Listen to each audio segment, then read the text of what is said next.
El Evangelio de Mateo, capítulo 7. Mateo, capítulo 7, versos del 15 al 23. Mateo 7, verso 15. En Mateo 7, versos del 15 al 23, le damos lectura a todos juntos, ¿qué le parece? A ver, voy a esperar que lo encuentren. Mateo 7, del 15 al 23. Mateo 7, del 15 al 23.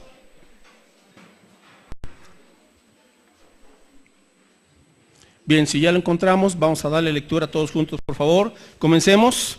Guardaos de los falsos profetas que vienen a vosotros con vestidos de ovejas, pero por dentro son lobos rapaces.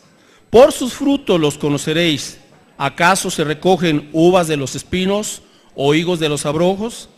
Así, todo buen árbol da buenos frutos, pero el árbol malo da frutos malos. No puede el buen árbol dar malos frutos, ni el árbol malo dar frutos buenos. Todo árbol que no da buen fruto es cortado y echado en el fuego. Así que por sus frutos los conoceréis. No todo el que me dice Señor, Señor, entrará en el reino de los cielos, sino el que hace la voluntad de mi Padre que está en los cielos. Muchos me dirán en aquel día, Señor, Señor, ¿no profetizamos en tu nombre? Y en tu nombre echamos fuera demonios, y en tu nombre hicimos muchos milagros. Y entonces les declararé, nunca os conocí, apartaos de mí, hacedores de maldad. Bueno, hoy voy a tratar el tema que ya desde hace tiempo lo había anunciado. El tema titulado, El inconverso cristiano. El inconverso cristiano. Bueno, si escucha bien el título, es una contradicción, ¿verdad? Pero así lo titulé para que podamos entender qué es esto de el inconverso cristiano. Lo entenderemos a la luz de lo que acabamos de leer. ¿Qué significa esto? Bueno, un inconverso, obviamente la palabra significa alguien que no se ha convertido. En este caso, alguien que no se ha convertido a Cristo. Entonces, es una contradicción en términos, el inconverso cristiano. Porque si es inconverso, no es cristiano. Y si es cristiano, no es inconverso. Sencillo, ¿no? Así es. Pero ¿de qué se trata entonces este asunto? Bueno, en la Escritura, y aquí Jesús nos está señalando, de que habrá una mezcla en toda iglesia cristiana bíblica. Habrá una mezcla de trigo y cizaña. ¿Qué significa esto? De estas semillas que aparentemente en un principio parecen iguales, pero cuando llega el tiempo de la cosecha, se ve la diferencia entre la cizaña, que en un principio parecía que era trigo, pero cuando es la cosecha, da un fruto venenoso, obviamente diferente al trigo. Jesús dijo, en la iglesia cristiana habrá una mezcla de trigo y de cizaña, es decir, creyentes auténticos y falsos creyentes. Jesús lo dijo aquí, habrá lobos en las iglesias introducidos con piel de ovejas. Y el Señor también lo afirma cuando Él dice en el verso 21, no todo el que me dice, Señor, Señor, entrará en el reino de los cielos. Vaya, una advertencia que se pasa por alto tristemente en muchas iglesias, y esto está trayendo muy graves consecuencias porque ahora la iglesia del Señor se parece más al mundo en todo, lamentablemente, cuando la iglesia de Cristo debería de distinguirse en todos los aspectos. ¿Por qué? Porque la iglesia es trigo, no es cizaña. Los hijos del maligno son cizaña. Y de hecho, Satanás es quien siembra esa cizaña en las iglesias para confundir, para dividir, para formar una iglesia tibia, sin mayor compromiso con el Salvador, con aquel que dio su vida en la cruz del Calvario por ellos. Jesús dijo, por sus frutos serán conocidos, o son discípulos o son apóstatas. Un apóstata significa alguien que una vez conociendo la fe, la abandona. Eso es apostasía o un apóstata. Alguien que una vez recibido el conocimiento de la verdad de Dios, quizás estuvo un tiempo, le pareció, disfrutó, entendió, pero después de X tiempo se aleja, se aparta y nunca regresa al camino al que Dios lo había llamado en un principio. Bueno, vamos a ver brevemente, mis hermanos, ¿cuáles son las características del inconverso cristiano? Porque hay características de un inconverso cristiano. ¿Quién es un inconverso cristiano? Alguien que se dice cristiano pero que no es cristiano. Claro, alguien que piensa que es creyente pero no es creyente realmente. Puede haber sido bautizado, puede haber o estar sirviendo en un ministerio, puede conocer mucho la Biblia, puede realizar señales y milagros y sin embargo no haberse convertido auténticamente a Cristo Jesús. Ahora, ¿por qué? ¿Qué pasa esto? Bueno, tenemos que entender que aparentemente parecían como que eran cristianos. Pero tenemos que recordar que Satanás es el imitador por excelencia. Siempre Satanás, siempre imita lo que Dios hace para confundir y para desviar a la gente. Siempre, esa es su función, ser un imitador, para engañar. Entonces, vamos a ver 6 características brevemente de un inconverso cristiano. Obviamente, número 1, la primera característica de un inconverso cristiano es que obviamente no ha nacido de nuevo. Juan 3:5. Yo le invité la semana pasada para que trajera bolígrafo, lápiz y una libretita, ¿verdad? Y tome apuntes, acostúmbrese a tomar apuntes de los mensajes. Acostúmbrese, tenga el buen hábito de escribirlo, porque la memoria es corta, la memoria nos falla. Entonces, qué mejor que tenerlo por ahí en algunos apuntes, en una libretita, en un cuaderno, ¿verdad? Bueno, Juan 3, dice aquí el Señor Jesucristo, le dijo a quién, a un religioso, un líder, un rabí llamado Nicodemo, pero Jesús le dijo, verso 5, Juan 3:5, respondió Jesús, de cierto te digo que el que no naciere de agua y del Espíritu no puede entrar en el reino de Dios. Lo que es nacido de la carne, carne es, y lo que es nacido del Espíritu, Espíritu es. No te maravilles de que te dije, os es necesario nacer de nuevo. Entonces, número 1, un inconverso cristiano no ha nacido de nuevo, o sea, no es salvo. Nunca ha recibido la salvación. No ha creído verdaderamente en Cristo. No ha experimentado una obra transformadora, porque donde llega Jesucristo a ese corazón y a esa vida, Jesucristo transforma, porque para eso vino a ser el Salvador y el Señor. Entonces, el primer asunto, hermanos, que tenemos que preguntarnos también nosotros es, ¿ya nací de nuevo? O sea, ya nací espiritualmente. ¿Qué significa volver a nacer? Que vengo a Cristo, le confieso mi pecado, me arrepiento y le digo, Señor, creo en ti. Ven a mi vida, por favor, dame tu Espíritu Santo y quita este corazón de piedra y pon un corazón nuevo. Cuando usted cree y viene hacia Cristo, Cristo le da un nuevo nacimiento espiritual. Usted comienza a nacer y usted es una persona salva, por fe, arrepintiéndose, nada más. No es por obra, es la salvación, porque la obra perfecta la completó Cristo en la cruz del Calvario. Entonces, el inconverso cristiano nunca ha nacido de nuevo. Puede tener años en la iglesia cristiana y nunca haberse convertido y nunca haber nacido de nuevo. Le estoy hablando del asunto más serio de su vida y de mi vida, porque de esto depende la salvación eterna de su alma. No es un rato, no es un pasatiempo, no es algo que se pierde y se pueda recuperar. Estoy hablando de su alma, del destino eterno de usted, no el de otros. Usted tiene que pensar ahora en sí mismo, Señor, ya nací de nuevo, soy salvo auténticamente. Si no tiene al Espíritu Santo, no tiene la salvación. Número 2, el inconverso cristiano, por lo tanto, su naturaleza no ha cambiado. ¿Cuál es esa naturaleza? El corazón duro y el corazón de piedra. Es la naturaleza antigua, como le llama la Biblia, el viejo yo o el viejo hombre o naturaleza antigua. Es aquella inclinación que todo ser humano traemos desde el nacimiento hacia lo malo, hacia lo pecaminoso, hacia la desobediencia de la palabra de Dios. Todos los seres venimos con esta naturaleza caída, la heredamos de Adán cuando él pecó, y a partir de entonces todo ser humano tiene esa tendencia, esa vieja naturaleza. Busque por favor segunda carta de Pedro, capítulo 2. Segunda de Pedro 2. Entonces, el inconverso cristiano, su antigua naturaleza no ha cambiado. podrá cambiar de iglesia, pero su naturaleza no ha cambiado. Segunda de Pedro 2:1.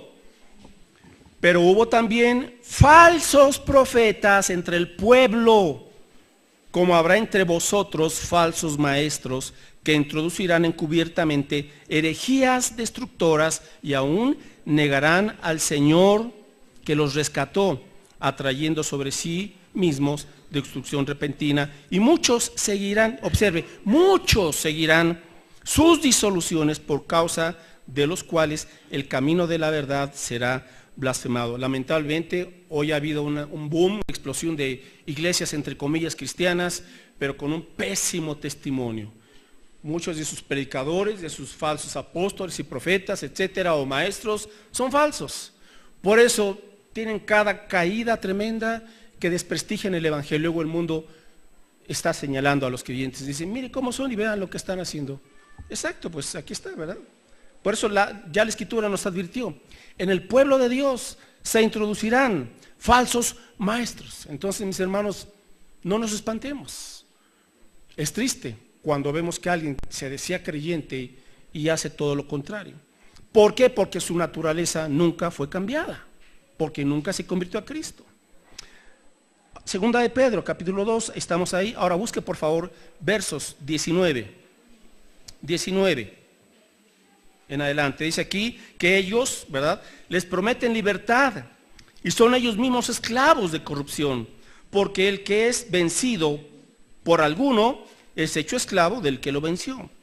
Ciertamente, si habiéndose ellos escapado de las contaminaciones del mundo por el conocimiento del Señor y Salvador Jesucristo, enredándose otra vez en ellas, son vencidos. Su postrer estado viene a ser peor que el primero, porque mejor les hubiera sido no haber conocido el camino de la justicia, que después de haberlo conocido, volverse atrás del santo mandamiento del Estado. Vaya, verso 22, pero les ha acontecido lo del verdadero proverbio: el perro vuelve a su vómito y la puerca lavada a revolcarse en su seno. Palabras muy fuertes. Y pone el ejemplo de estos dos animales para decir, así es un cristiano inconverso. Su naturaleza nunca cambió, nunca cambió. Conoció la verdad, pero se apartó y se enredó otra vez en su estilo de vida, sin temor de Dios. Regresó a sus vicios antiguos, regresó a sus patrones contaminados de pecado y de maldad. Regresó a lo mismo de siempre, una vida sin el temor de Dios. Y dice aquí, el perro vuelve a comer su vómito. Y la puerca, que una vez fue lavada, regresa al lodo. Se vuelve a revolcar. Tremenda palabra. Y dice Pedro, mejor les hubiera no haber conocido el camino de la verdad, que habiendo conocido el camino de la justicia, regresan, ponen marcha atrás. Ahí está el asunto, el inconverso cristiano. ¿Por qué? Porque supieron, conocieron, escucharon, estuvieron, pero su naturaleza nunca cambió. 3. El inconverso cristiano, otra característica, 2 Timoteo 3:5. Ahora, mis hermanos, alguien puede estar cambiando de iglesia en iglesia, de iglesia en iglesia, y él piensa que el problema son las iglesias, cuando el problema es que es su corazón, no ha sido transformado. 2 Timoteo 3:5 dice aquí el apóstol Pablo que en los últimos tiempos habrá gente con esta característica, dice verso 5, que tendrán ¿qué? Apariencia de piedad, pero negarán la eficacia de ella. A estos evita. ¿Sí? Tendrán apariencia de piedad. Entonces, dice el apóstol Pablo, son religiosos, tienen apariencia de piedad, son convencidos, pero no convertidos. Aparentemente son salvos. Aparentemente tienen un cambio externo, o sea, un cambio cosmético nada más. Pudieron haber tenido por ahí algunos ajustes en su moral, Quizás tenían algunos problemas, escucharon el Evangelio y se dieron cuenta, no, si sigo así, pues ya mejor le detengo. Y sí, hicieron algunos cambios morales externamente, pero hasta ahí. Pero realmente nunca tuvieron esa transformación. Apariencia de piedad. No se convirtieron. Pueden adorar, entre comillas, adorar al Señor, pero lo hacen de labios. Mateo 15, dice aquí Jesús, hablando y refiriéndose al pueblo de Israel, y dice, este pueblo de labios me honra. Mateo 15:7. Dice, hipócritas, bien profetizó de vosotros Isaías cuando dijo, este pueblo de labios me honra, mas su corazón está lejos de mí. Vaya, su corazón está lejos de mí, pues en vano me honran, enseñando como doctrinas mandamientos de hombres. Hoy podemos ver multitudes que asisten a los llamados conciertos cristianos, y ahí tienes todo un montón de gente, ¿verdad? Y gritando y brincando, y más bien parece un antro del mundo. Pero son los conciertos ahora cristianos, y ahí están la gente y los jóvenes, y salen y entre semana su vida como la del mundo, igualito. ¿De qué te sirvió ese tiempo de adoración? Fue pura mímica, fue pura pose. De labios me honran, su corazón está lejos. Ese es el inconverso cristiano, ¿verdad? Que puede saberse todos los himnos, todos los cantos de alabanza y puede gritar de su ronco pecho, pero ¿dónde está tu corazón entre semana? ¿Está en el Señor? ¿Está en comunión con Él? Bien, 4.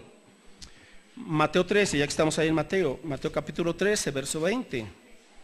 Mateo 13:20, Jesús habla aquí de los terrenos, 4 tipos de terrenos en donde se siembra la semilla de su palabra.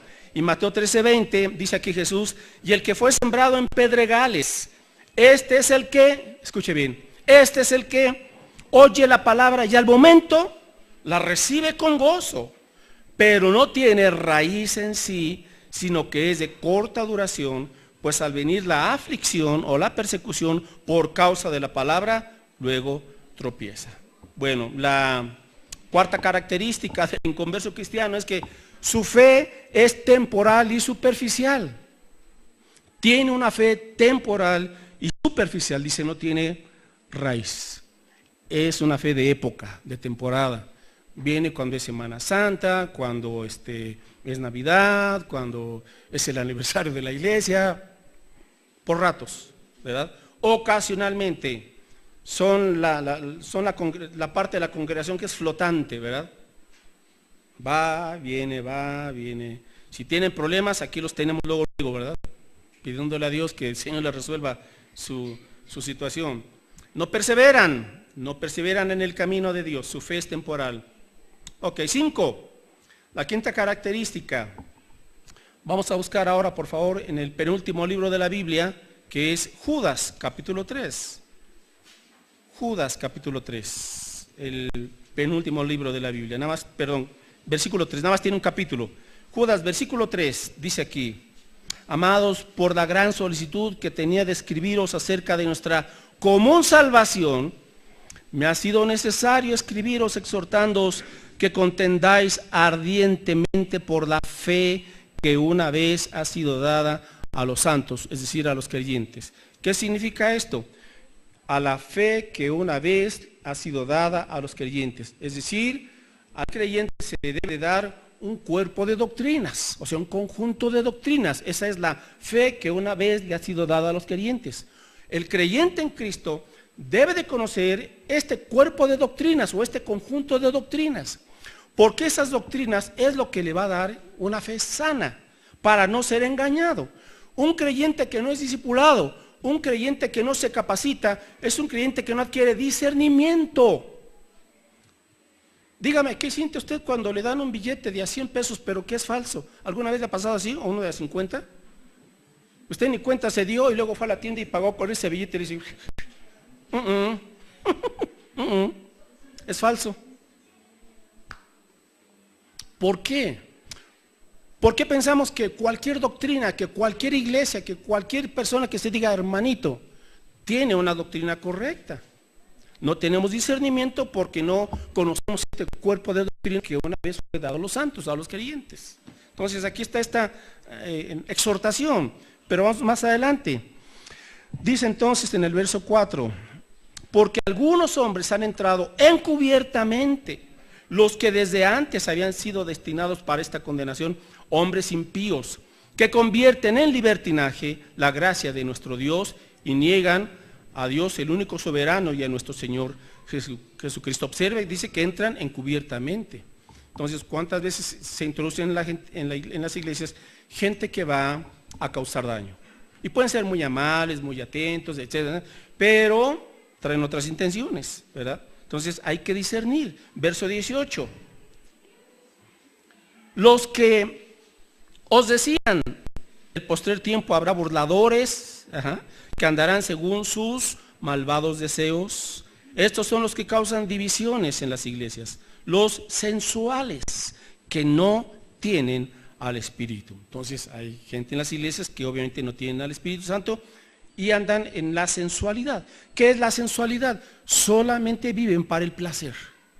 Lo que hoy tenemos una generación en el mundo dice, no, a mí no me digas tus 10 mandamientos ni me hables de tu Dios, yo dictamino, yo digo que sí y que no.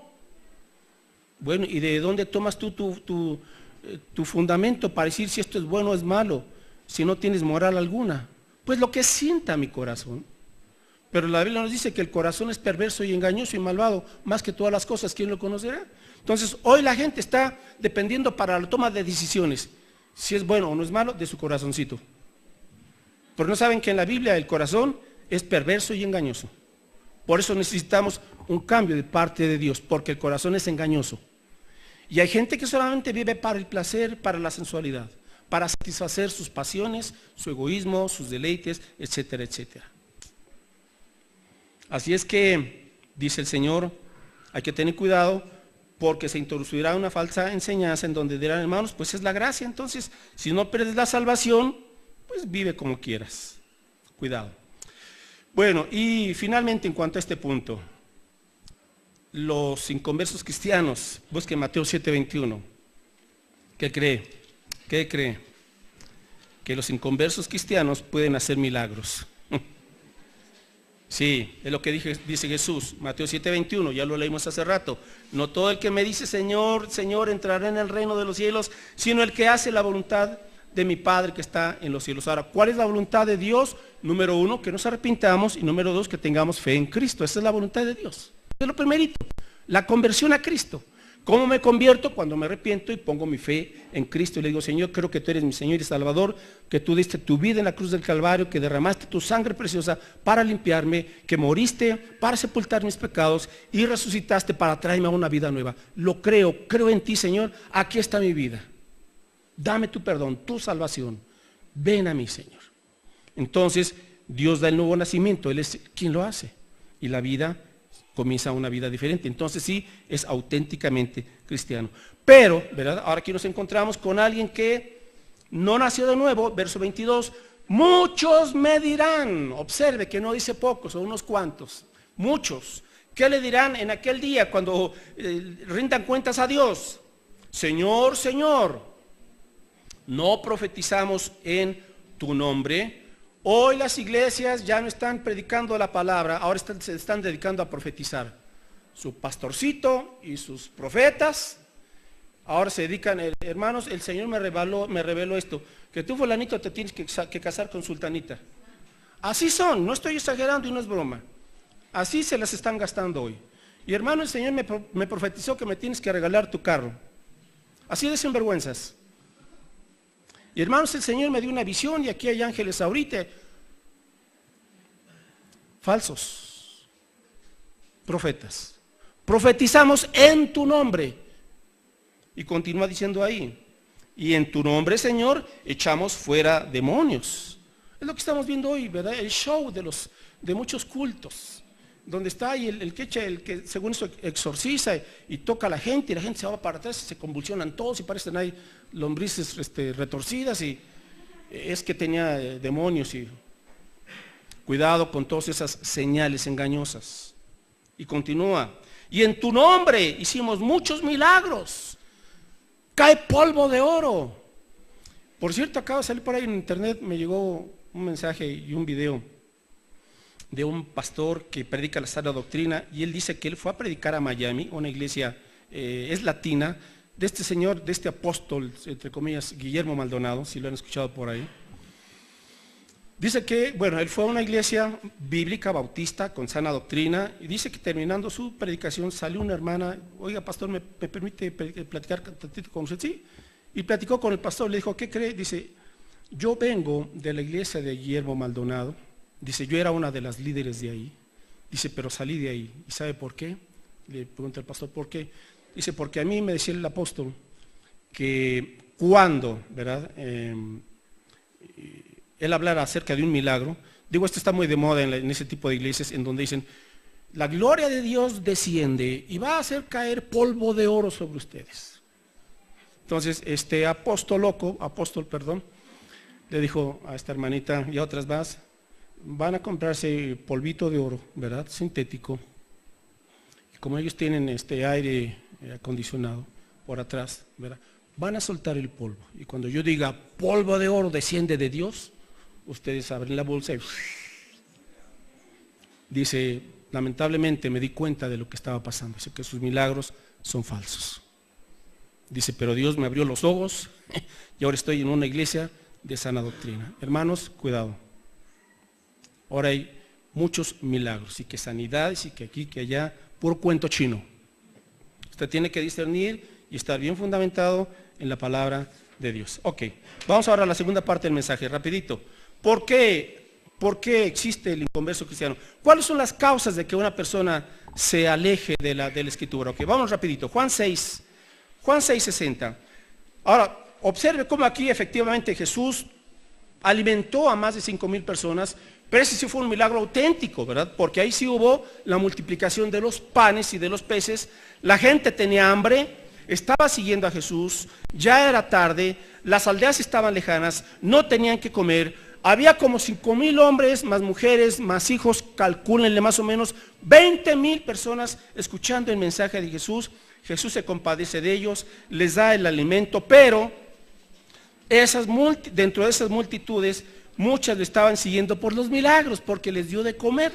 Entonces, cuando Jesús se percata de eso, de que le estaban siguiendo por los milagros, pero no por la palabra, y por lo que implicaba seguir a Jesús, que era amarle y servirle, entonces Jesús va y les da un mensaje muy claro, y Él les dice, tengo que resumir esto porque es un capítulo muy extenso, y Él les dice en pocas palabras, tienen que comer mi carne y beber mi sangre. No se estaba refiriendo a la cena del Señor, se estaba refiriendo, tienen que estar en mí y yo tengo que estar en ustedes. O sea, tienen que estar en unión conmigo. Eso es lo que significaba. Y ellos entendieron. A ver, ¿cómo de que ya estar en unión contigo, seguirte? Nosotros venimos por tus maravillas y por tus milagros. Entonces Jesús les dice ahí en Juan 6, verso 60. Después de estas palabras, ¿verdad? O sea, si me van a seguir, tienen que hacer un compromiso. Un compromiso. Ahora escuche bien. La palabra compromiso no le gusta a la gente. A la gente le gusta la palabra vida fácil, milagritos. Amén. Por eso hay multitudes en las iglesias de milagritos y vida fácil, y Dios quiere bendecirte nada más. Pero la Escritura nos dice, no, necesitas un compromiso con Jesús. Él te cambia, Él viene a tu vida, pero Él quiere que tú le sigas fielmente. Él te da la vida eterna, es por gracia, no es por obras. Pero tienes que entender lo que implica seguir a Jesús, ser su discípulo verdaderamente. Bueno, ahora sí, Juan 6:60, que al oír esas palabras, muchos de sus, ¿qué?, discípulos, entre comillas, dijeron, dura es esta palabra, ¿quién la puede oír? Sabiendo Jesús en sí mismo que sus discípulos murmuraban de esto, les dijo, ¿esto os ofende? Pues ¿qué si vierais al Hijo del Hombre subir a donde estaba primero? El Espíritu es el que da vida, la carne para nada aprovecha. Las palabras que yo os he hablado son espíritu y son vida. Pero hay algunos de vosotros que no creen. Porque Jesús sabía desde el principio quiénes eran los que no creían y quién le había de entregar, o sea, Judas. Verso 65. Por eso os he dicho que ninguno puede venir a mí si no le fuere dado del Padre. Verso 66, observe Juan 6:66, 6:66. Desde entonces, muchos de sus discípulos, ¿qué? Volvieron atrás y ya no andaban con él. 67, dijo Jesús a los 12, ¿queréis acaso iros también vosotros? Y le respondió Simón Pedro, Señor, ¿a quién iremos?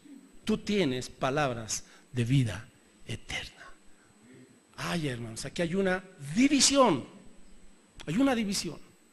Multitudes que se decían, aquí estamos, se decían discípulos, pero dice la Biblia que Jesús sabía quiénes no creían en él. Aquí estaban los inconversos cristianos, querían la bendición. El Señor llenó nuestro estomaguito. Qué bien. Pero cuando Jesús les habla del mensaje de seguirle a él realmente, dice que muchos, qué dura palabra es esta, se volvieron atrás. ¿Qué hace Jesús? No se vayan, por favor. No. Y les dice a los 12, a sus 12, ¿se quieren ir ustedes también? ¿También? Dura palabra. Y el primero que habla es Pedro, que dice, Señor, ¿a quién iremos? Señor, si te dejamos a ti, ¿a dónde vamos? ¿Qué hacemos con nuestra vida? Eso es lo que la gente no entiende luego en las iglesias. Si nos apartamos del Señor, voy al mundo. ¿Vas al mundo otra vez? ¿A qué vas? ¿Qué haces? ¿Qué te da el mundo? ¿Qué obtienes? ¿Qué resultados tendrás de regresar otra vez? Señor, tú tienes solamente palabras de vida. ¿A quién iremos? ¿A dónde va usted? ¿A más religión, filosofías, enseñanzas, corrientes filosóficas, etcétera? ¿La política? ¿El dinero? ¿El materialismo? ¿A dónde va? Señor, ¿a quién iremos? Tú tienes palabras de vida eterna. Solamente Jesús sacia el alma, el espíritu y el corazón. Solamente Él nos hace felices, solamente Él llena nuestro corazón, solamente Él nos da esa victoria y esa capacidad para vivir con gozo, a pesar de los contratiempos que enfrentamos todos. Amén. ¿Se quiere ir usted? Ahí están las puertas abiertas. Y ojalá que usted responda como Pedro, Señor, no. ¿A quién iremos? Te conocemos ya, mi Señor. Fuera de ti, ¿qué deseo en este planeta? Fuera de ti. Y eso es lo que ahora el creyente auténtico ha entendido. Señor, sin ti, ¿de qué vale esto y aquello y aquí y allá? Todo es temporal, todo se desgasta, todo se acaba, todo tiene un comienzo y un término, excepto tu palabra que es eterna y el corazón eterno que tú nos das. ¿A quién iremos, mis hermanos? 2. Entonces, número 1, ¿por qué la gente se aleja? Porque no quieren un compromiso con Cristo. 2. ¿Por qué? Vamos a 1 Timoteo 1:19. 1 Timoteo 1:19. Dice aquí el apóstol Pablo, 1 Timoteo 1:19, manteniendo la fe y la buena conciencia, desechando la cual naufragaron en cuanto a la fe algunos, de los cuales son Himeneo y Alejandro, a quienes entregué a Satanás para que aprendan a no blasfemar. Bueno, ¿por qué se retiran algunos? Naufragan de la fe. ¿Sabe usted lo que es naufragar? Que la barca en la que iba se le deshizo y está ahí en el mar, para aquí, para allá, de un lado a otro, movido por las olas del mar, sin firmeza, sin fundamento, sin estabilidad. Y muchas personas naufragan de la fe. Conocen el Evangelio, escuchan de Cristo, pero, dice aquí el apóstol Pablo, desecharon la buena conciencia. ¿Qué quiere decir esto? Que cuando uno es confrontado con la palabra empieza a poner el dedo en la llaga, ¿verdad? Y nos señala cuando algo no está bien en nuestra vida. ¿Qué hacen las personas cuando escuchan un mensaje y Dios está poniendo el dedo en la llaga? Algunos se enojan, unos se molestan y se van. Otros, sermón tras sermón, mensaje tras mensaje, semanas y años. ¿Qué le pasó a su conciencia? Se cauterizó. Es lo que dice la Biblia. Es decir, la conciencia, aquella parte interna que nos dice lo que es bueno y lo que es malo, se puede cauterizar. Ahora, ¿qué significa este cauterizar? Significa perder la sensibilidad. Entonces, hay gente que en un momento dado ya supo, ya escuchó, ya se le dijo, se le advirtió, se le aconsejó, etcétera. Su conciencia se endureció, se cauterizó, dejó de ser sensible y dice, no me interesa lo que me digan, yo sé lo que prefiero esto y tan tan. Le habló su papá, le habló su mamá, le habló el pastor, le habló el hermano fulano, le exhortaron, le dijeron, no, sigo sentado en mi macho. Su conciencia se cauterizó. Ya no quiso sentir que algo era malo. Ahogó esos sentimientos, ahogó esa culpa para no sentirse mal. Su conciencia fue cauterizada. ¿Por qué vemos hoy cientos y miles de asesinatos y de gente que son los que matan a la gente, a otras personas? Porque esa gente que mata, su conciencia fue cauterizada. O sea, dice, no me interesa. Otro y vamos, y otro y otro y otro. Su conciencia se endureció. Entonces, la gente que en un momento dado pues está escuchando mensajes y mensajes y endurecerse, y se le hace la invitación, venga a Cristo, arrepiéntase, conviértase hoy, siga al Señor. Escuchan y escuchan y escuchan y escuchan. Su conciencia se va cauterizando. Dicen quizás algún día. Hasta que un día el Señor los llamó desprevenidos, no estaban preparados, no se habían convertido, mueren y a la condenación eterna. Eso fue lo que quisieron. Ok, naufragaron en la fe. Racionalizan su pecado, lo excusan. 3, otros se desvían, según 1 Timoteo 6:10, por el amor al dinero. 1 Timoteo 6:10 dice aquí, a ver, espérame tantito. 6:10, sí. Porque raíz de todos los males es no dice el dinero, el amor al dinero, el cual codiciando algunos se extraviaron de la fe y fueron traspasados de muchos dolores. El amor al dinero. La gente entonces se olvida de Dios, deja de asistir a los cultos, deja de leer su Biblia, se aleja de lo que sea, etcétera, porque el dinero, porque es que el dinero es lo que va a permitirme suplir mis necesidades. No, no es el dinero, es Dios. Es Dios. Cuando entendemos que somos hijos de Dios, Dios se ha comprometido con nosotros, sus hijos, a suplir todas nuestras necesidades. Y Dios va a usar obviamente el trabajo, una empresa, un empleo, etcétera, etcétera. Pero la fuente es Dios. Entonces tengamos cuidado con no estar amando el dinero y por eso, hermanos, alejarnos y desviarnos de la fe. Dice, porque luego fueron traspasados de muchos dolores. Se endrogaron, se echaron deudas, luego ya no la pueden pagar. Bueno, ya sabe usted todo un enredo por ahí. Ok, otra causa, vamos a 1 Timoteo 6, versos 20 y 21. 1 Timoteo 6, 20 y 21. Dice, oh Timoteo, guarda lo que se te ha encomendado, o sea, lo que está en la Biblia, evitando las profanas pláticas sobre cosas vanas y los argumentos de la falsamente llamada ciencia, la cual, profesando algunos, se desviaron de la fe. Conocieron la Escritura, conocieron la fe, pero cuando comienzan con pláticas profanas, ¿qué significa esto? Y aquí está, sobre cosas vanas. O sea, cuando la gente solamente sus pláticas y solamente sus intereses es sobre lo banal, sobre lo externo. Y todo el tiempo están ya con esa fijación de lo externo, de lo cosmético.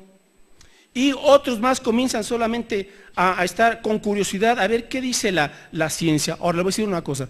Pablo aquí habla de una ciencia falsa. Es decir, hay una ciencia verdadera. ¿Cuál es la ciencia verdadera? La que proviene de Dios. Oiga, Dios es el creador del universo.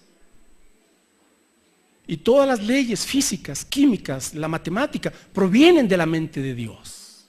Entonces Dios, obviamente, permítame decirlo así, tiene una mentalidad científica. Por eso Dios mantiene bajo el control todo el universo.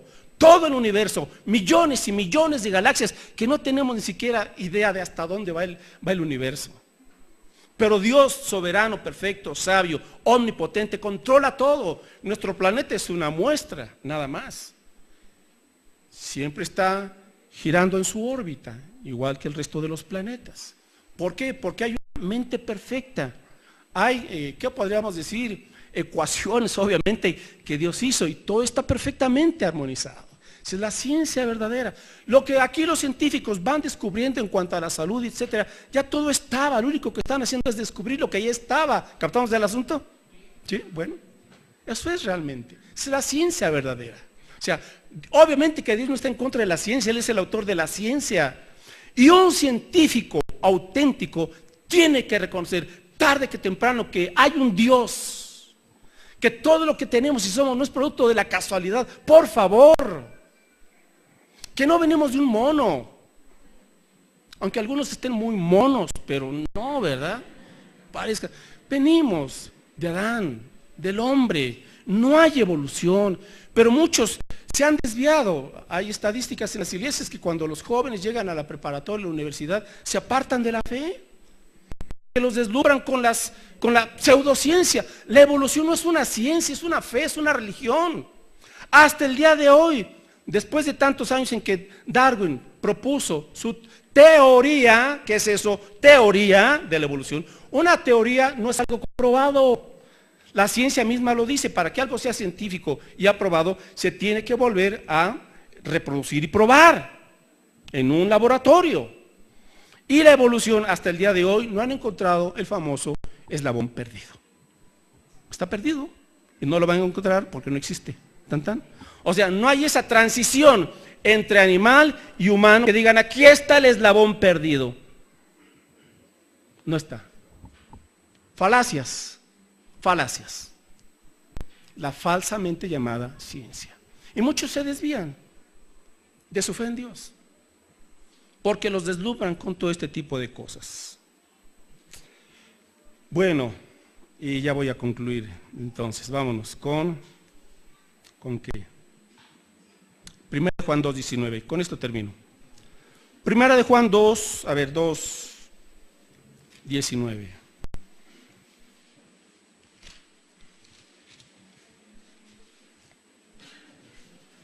Salieron de nosotros, pero no eran de nosotros, porque si hubiesen sido de nosotros, habrían permanecido con nosotros. Pero salieron para que se manifestase que no todos son de nosotros. ¿Más claro que el agua? Ahora, ¿por qué está diciendo Juan? Porque en esta época hubo una división en la iglesia, en esa iglesia. Se introdujo una doctrina llamada gnosticismo. ¿Qué es el gnosticismo? El gnosticismo es aquella creencia en la cual ellos postulan que Dios se revela solamente a unos cuantos iluminados. O sea, ellos dicen, para que tú conozcas a Dios y tengas su sabiduría, tú tienes que entrar a los secretos ocultos para que tengas ese conocimiento de Dios. ¿Sabe cuáles son esos conocimientos ocultos? Es ocultismo, es hechicería. Eso es el gnosticismo. De ahí vienen los masones, los Illuminati, todo ese tipo de grupos, ¿verdad? Los templarios, etcétera, que están por ahí, de esos grupos gnosticismos. Entonces, el gnosticismo se introdujo en la iglesia cristiana, lamentablemente, que causaron una división. Por eso Juan tiene que escribirles y decirles, a ver, hermanitos, ese grupo de personas que estaban entre nosotros, por eso dice aquí, salieron de nosotros, pero no eran de nosotros. Porque si hubiesen sido de nosotros, habrían que permanecido con nosotros. Pero salieron de nosotros para que se manifestase que no todos son de nosotros. Ahora, este caso es el gnosticismo, pero igual con las iglesias puede ser cualquier asunto. Hay gente que la vimos aquí un tiempo, y inclusive algunos añitos, y luego se fueron, no regresaron. Salieron de nosotros, no eran de nosotros, tristemente. Tristemente. Así es que, mis hermanos, estas son algunas causas de esta situación del inconverso cristiano. Quiero finalizar haciéndole esta pregunta. Dice la Biblia, tenemos que examinarnos si estamos en fe. Todos. Ahora, a manera de conclusión, yo quiero hacer esta invitación. Venga hoy a Cristo. Conviértase verdaderamente. Arrepiéntase de sus pecados. Crea en Cristo como su Señor y Salvador. Y dígale, Señor, aquí está mi vida. Señor, no quiero ser un inconverso cristiano. Quiero ser un cristiano nacido de nuevo, una cristiana nacida de nuevo. Hoy quiero comenzar, Señor. Ven a mi vida, transfórmame, límpiame, perdóname. Vamos a orar. Si usted ya tiene esa certeza de que ha nacido de nuevo, pues gloria a Dios, está bien. Ahora yo le digo a usted, comparte esa fe auténtica. No se la guarde, produzca fruto. Pídele a Dios que transforme su carácter y que se haga evidente. A las personas nuevas que nos acompañan, yo le pregunto, ¿por qué no viene hoy a Cristo? ¿Qué le detiene? ¿Qué le impide venir ante Él? Cristo dice, todo el que a mí viene, no le rechazaré, le aceptaré. ¿Quiere usted venir hoy a Cristo?